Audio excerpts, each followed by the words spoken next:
पाकेको यहाँ चाहिँ अम्बक झरा हुँदैछ है गाइस हो एउटा चाहिँ यहाँ छ एउटा उतालन त भुइँमा हो अब खासमा चाहिँ यो अम्बकको सिजन त होइन अहिले यतातिर हो अब चाहिँ होइन बाबाले अम्बक टिपिसक्नु भएको छ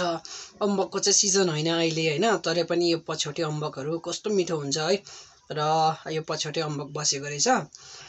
त फाइनली चाहिँ अब म यसलाई बिरे नुन छर्केर खाँदैछु है त बिरे नुन छर्केर खानुको मजा चाहिँ अर्कै छ है हजुरहरूले पनि ट्राई गर्नुभएको होला कतिले ट्राई गर्नु भएको छैन भने ट्राई गर्नुहोस् है त अझै यसमा मतलब खोर्सानीहरू के हाल्नु पनि खान्छ है तर म चाहिँ सिम्पल बिरे नुन छर्केर खाँदैछु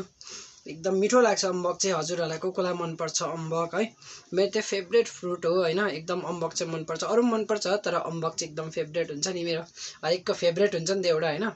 सो अब चाहिँ म यसलाई टेस्ट गरिदिन्छु है त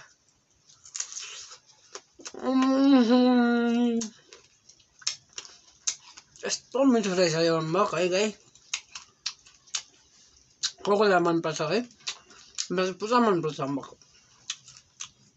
कैसे बताऊं मैं तुम्हें भूल नहीं सकता वाह वाह वाह वाह वाह वाह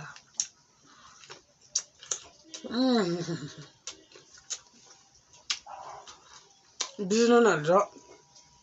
खाँदा चाहिँ अझै दामी हुन्छ है कतिले यसलाई दामी साँझेर पनि खान्छ म चाहिँ यसरी खान्छु है त गाई